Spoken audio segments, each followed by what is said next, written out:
নমস্কার আমার অনলাইন পরিবারের সবাইকে। সবাই কেমন আছেন? আশা করছি সবাই ভালো আছেন, আমিও ভালো আছি।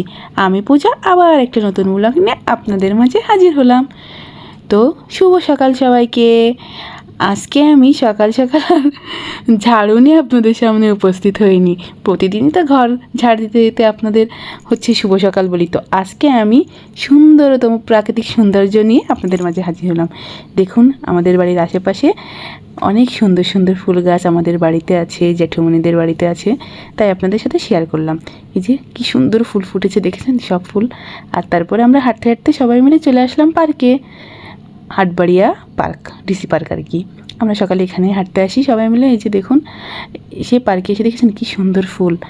আসলে সব ফুলই না ভীষণ সুন্দর হয়, তাই না? তো এই যে সব ধরনের ফুল আমি আজকে ক্যাপচার করেছি। তো দেখুন কি সুন্দর সুন্দর ফুল। আমার না সব থেকে বেশি সুন্দর লেগেছে এই ফুলটা, এই যে ঘি রঙের এই ফুলটা কি সুন্দর না, এই কাঠগোলাপটা। আর এই ফুলটার না আমি জানি না কী যে নাম, যাই হোক। আর এই ফুলটারও নাম জানি না, কিন্তু এই ফুলটাও অনেক সুন্দর দেখতে, হলুদ কালারের।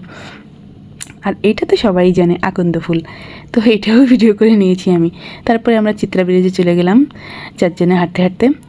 আসলে আমাদের উদ্দেশ্য ছিল আমরা একটু পরোটা খেয়ে তারপরে বাড়িতে যাব, কিন্তু কি জানেন তো, মানে হাঁটতেছি আবার পরোটা খাবো, বুঝেছেন আমাদের অবস্থা। তারপরে এই যে সূর্যমুখী ফুল ফুটেছিল, আর বাড়ি আসতে আসতে এক দিদাদের কাছে দেখি এই দুই রঙের আর কি ফুল ফুটেছে। তো তারপরে আমাদের পরোটা আর খাওয়া হলো না, দোকান বন্ধ ছিল, বাড়িতে চলে আসলাম। এসে এই যে দেখুন ঝাড়ু পোছা শুরু করে দিয়েছি।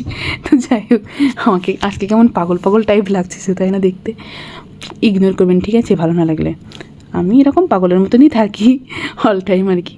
তারপরে এই যে জামা কাপড় চেঞ্জ করে চলে আসলাম হচ্ছে রান্নাঘরে। রান্নাঘরটা ঝাড় দিচ্ছি। আসলে কি বলেন তো, যারা গৃহবধূ আর কি, তাদের আর কি আর কাজ বলেন, এই এই এইসবই তো কাজ, মানে এইসবই ঘর ঝাড় দেওয়া, উঠোন ঝাড় দেওয়া, তারপর হচ্ছে রান্না বান্না, বাসন কোসন ধোয়া, এই ইত্যাদি ইত্যাদি এইসব। তো আপনাদের সাথে না এইসব শেয়ার করি, আপনারা আবার রাগ করবেন না কিন্তু। কী আর শেয়ার করবো বলেন, আমাদের তো এইসবই কাজ। আর বাড়িতে যখন থাকি তো এইটা ছাড়া আর কি শেয়ার করবো। আর বাইরে গেলে অবশ্যই আপনাদের সাথে শেয়ার করবো। যেমন ধরেন এই যে সকালে হাঁটতে যাই, সেটা আপনাদের সাথে শেয়ার করি। আর যদি কোথাও ঘুরতে যাই অবশ্যই আপনাদের সাথে শেয়ার করব। তো প্রতিদিন তো ঘুরতে যাওয়া হয় না বলেন।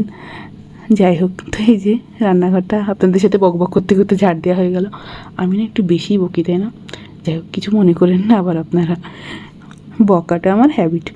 আসলে না, আমি মনে করি, মানে আমার মনে হয় যে যত কথা বলা যায় তত মন ভালো থাকে। আর আমার মনটা ভালো রাখার দায়িত্ব তো আমারই, তাই না? আর কে নেবে? যাই হোক, তারপরে রান্নাঘর ঝাড় দিয়ে তারপরে এই যে একটু আলু কেটে নিলাম ডাল বসানোর জন্য। ছোলার ডাল রান্না করব, আর হচ্ছে একটু পরোটা বানাবো তাই ভেবেছিলাম। ওই পরোটা খেতে পারলাম না যে, তাই। তো আমার ওই দেবুর আবার বাজারে গিয়ে পরোটা এনেছে, আমাকে ডাক দিয়ে বলছে, বৌদি আসো পরোটা খেয়ে যাও, পরোটা খাইয়ে ছাড়বো আজকে। তো তারপরে আমি আর আমার বিচ্ছু চলে গিয়েছিলাম, মানে আমার সোনাটা। তারপরে যে আমি পরোটা খেয়ে চলে আসছি বাড়িতে এসে। তো আমি ধরেন সেই জুসটা বানিয়েছি, আমরা দুজনে খেলাম। তারপরে পরোটা আমি বানিয়েছি ঠিক, কিন্তু খাওয়ার যোগ্য তেমন একটা হয়নি। কি জানেন তো, ডালটা সুন্দর হয়েছে, তো আমি না পরোটা লুচি সেভাবে বানাতে পারি না, খুবই ব্যর্থ আমি এই বিষয়ে। তো যাই হোক, তারপরে দুপুরবেলা আবার আমি গেছিলাম জেঠুমনিদের বাড়িতে। গেলে এবার আমার যা হচ্ছে লাউয়ের পাতা বেটেছে আর কি, ওইটা বলতেছে কি একটু খেয়ে দেখেন, অনেক টেস্ট হয়েছে। তারপরে আমার ননদি যে খাইয়ে দিল আমাকে একটু। তারপরে বিকালে একটু হাঁটতে বেরিয়েছিলাম, ঠিকই ঘুমিয়েছিলাম, ক্লান্ত ছিলাম। তারপরে একটু হাঁটতে বেরিয়েছিলাম, বাট তখন ফোন নিয়েছিলাম না, এই জন্য আপনাদের সাথে বিকালটা শেয়ার করতে পারলাম না, খুবই দুঃখিত।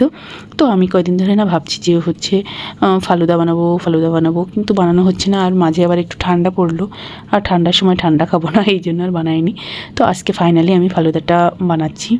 দেখুন এই যে গুটি গুটি পায়ে এগিয়ে যাচ্ছি। আসলে এই ফার্স্ট টাইম কিন্তু আমি ফালুদা বানাচ্ছি, এর আগে ভাবি যে বানাবো, কিন্তু বানানোই হয় না।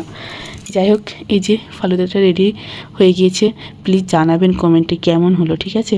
আসলে দেখতে যেমন হয়েছে না, খেতেও কিন্তু ভালোই হয়েছে, নিজের কথা নিজেই বলছি, কিছু মনে করেন না। যাই হোক, টেস্টি হয়েছিল। তো এই যে বাবাকে দিয়েছি, বাবা এই যে খাচ্ছে। বাবা বললো যে হ্যাঁ মা ভালোই হয়েছে। তারপরে এই যে আমার ছোটো যা খাচ্ছিল বলছে হ্যাঁ সেই হয়েছে, আর হেসে বাঁচতেছে না। যাই হোক, তারপরে আমি ওকে বললাম কি আমাকেও একটু ভিডিও কর, আমিও একটু রিয়াকশান দিই কেমন হয়েছে। তো নিজেরটা তো নিজের ভালোই লাগে, কি বলেন। তো সত্যিই মোটামুটি খারাপ হয়নি, ভালোই হয়েছিল। আর তারপরে এই যে এক বাটি নিয়ে চলে গিয়েছিলাম আমার ননদ, দেবর, যা এদের সবাইকে একটু খাওয়াতে। আর যে কোনো জিনিস না ফার্স্ট টাইম হোক যে সময় হোক আমার না শেয়ার করে খেতে খুবই ভালো লাগে। আর সবাই মিলে একসাথে খাওয়ার মজাই আলাদা না, একা একা খেলে না সেই টেস্ট লাগে না কিন্তু, কি বলেন। তো যাই হোক, তো আজকের ব্লগটা এখানেই শেষ করছি। সবাই ভালো থাকবেন, সুস্থ থাকবেন। পরবর্তী ব্লগ ভিডিও আবার আপনাদের মাঝে এই পাগলিটা হাজির হয়ে যাবে। নমস্কার।